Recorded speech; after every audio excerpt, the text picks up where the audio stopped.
বাবারা এদিকে আসো বাবা, তোমরা যে হাতে তৈরি করেছো এই যে 360টা পাথরের নকল খোদা, এগুলো তোমাদের তৈরি করা রে বাবা। এগুলোর মালিক সৃষ্টিকর্তা তো তোমরাই তো এগুলোকে সৃষ্টি করেছো। এখন আবার তোমাদের স্রষ্টা কি করে হয়? বাবারা, আমি সেই রবের দাওয়াত দিতে এসেছি যিনি আমাকে তোমাদের জন্য নবী করে রাসূল করে পাঠিয়েছে। তিনি দ্বিতীয়, তার কোনো শরীক নাই। তিনি হলেন কুল হুয়াল্লাহু আহাদ, আল্লাহুস সামাদ। তিনি কারো মুখাপেক্ষী নয়, লাম ইয়ালিদ ওয়া লাম ইউলাদ। তিনি কারো থেকে জন্ম নয়, তার থেকে কেউ জন্ম নয়। অর্থাৎ তিনার বাপ মা নেই, তিনার ছেলে স্ত্রী বউ বাচ্চা নেই। ওয়া লাম ইয়াকুল লাহু কুফুয়ান আহাদ। তিনার সমকক্ষ দুনিয়া জমিন আখিরাতে কোনো জায়গায় কেউ নাই। তিনি হলেন আল্লাহ, তিনাকে তোমরা মেনে না।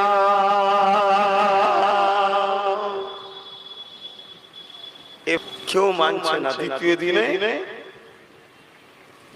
আবার সবাই গালিগালাজ করে চলে গেল। আল্লাহ নবী 3 দিনের দিনে আবার গেছে। যাওয়ার পরে আবার লোকেদেরকে বুঝাচ্ছে, শোনো কত কষ্ট করে এসেছে। ওই সময় আবু জেহেল দেখলো যে মুহাম্মদ যা বলছে সত্য, কিন্তু এর কথাটা যদি মানুষ মেনে নেয় তাহলে আমি যে রাজত্ব টিকিয়ে রেখেছি মানুষের উপরে সন্ত্রাস, এটা নষ্ট হয়ে যাবে। তাই আগিয়ে গিয়ে হতভাগা আবু জেহেল দেরি করলো না, আমার রাসূল পাক সাল্লাল্লাহু আলাইহি ওয়াসাল্লামের সঙ্গে বিয়াদবি করে বাপ হারা মা হারা এতিম এসে নবী আমার কাঁদতে কাঁদতে ঘরে চলে এলেন।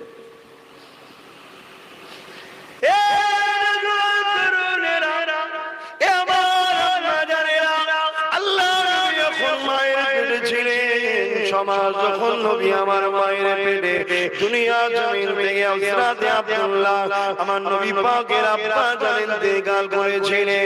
আরে বাবারা, নবী আমার তারপরে দুনিয়া জমিনে যখন এসেছিলেন, কিছু বছর যেতে না যেতে আম্মা মেরা দুনিয়া থেকে চলে গেলেন। মা খারা নবী আমার, তথাপি নবী আমার যখনই কেঁদেছে এই কান্নাটা সাহাবারা জিজ্ঞাসা করতে, নবী আমার একটাই কথা বলতে, হে বাবা সাহাবারা, আমি নবী পাক যখনই কেঁদেছি ওই কান্নাটা আমার গুনাহগার উম্মতীদের জন্য কেঁদেছি।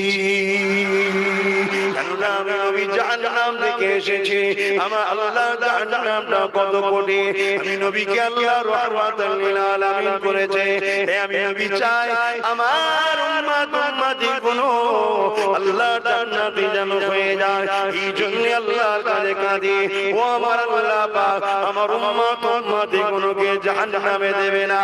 আর আমরা সেই নবীর উম্মত, নবীর দ্বীনকে জালিমরা ধ্বংস করছে, নবীর দ্বীনের বিরুদ্ধে কাটন তৈরি হচ্ছে, নবীর দ্বীনকে নিয়ে খেলা করছে যারা, তাদের সঙ্গে আমাদের আত্মীয়তা, তাদেরকে আমরা কাঁধে করে নিয়ে ঘুরি, তাদেরই জয়গান আমরা গাই, তাদেরই প্রশংসা আমরা করতে থাকি। অথচ যারা নবীকে মিটাতে চায় এবং আমাদেরকে মিটাতে চায় তাদেরকে আমরা বেশি আপ্যায়ন করি। কিন্তু যে নবী আমার মদিনার জমিনে আজকে দিনও তোমার আমার জন্য কাঁদে, সেই নবী পাকের কথা কখনো ভাবি না, সেই নবীর হয়ে কখনো কথা বলি না, সেই নবীর সুন্নাতকে কখনো প্রিয়ার করি না, সেই নবীর দ্বীনের উপরে কখনো দিল লাগে না। যুবকেরা, আল্লাহ বাজে দুনিয়াকে ফানা করে দেবে, আমার আল্লাহ জিবরাইলকে দুনিয়া জমিনে পাঠিয়ে দেবে। ও জিবরাইল, দুনিয়া জমিনে যাও, আমার হাবিবকে যে তুলে নিয়ে আসো। হযরতে জিবরাইল দুনিয়া জমিনে আসবে। এই দুনিয়ায় ঘরবাড়ি তখন থাকবে না, এই দুনিয়ায় তখন গাছপালা থাকবে না, এই দুনিয়ায় তখন কোনো চিহ্ন থাকবে না। কেননা কুল্লু মান আলাইহা ফান, সব কিছু ফানা হয়ে যাবে। এই জমিনের কোন জায়গায় রয়েছে আমার নবী, এই জিবরাইল খুঁজে পাবে না। এই জমিনতে আওয়াজ দিয়ে বলতে লাগবে, আল্লাহ আপনার হাবিব কোথায় আছে? আমি জিবরাইল খুঁজে পাচ্ছি না। আমার আল্লাহ বলবে, জিবরাইল লাগে লাগে এসো, যে জায়গা থেকে দেখবি কান্নার আওয়াজ আসে ওই জায়গাতে আমার হাবিব তিনার উম্মত উম্মতীদের জন্য কাঁদতেছে। আরো জোরে বলুন সুবহান।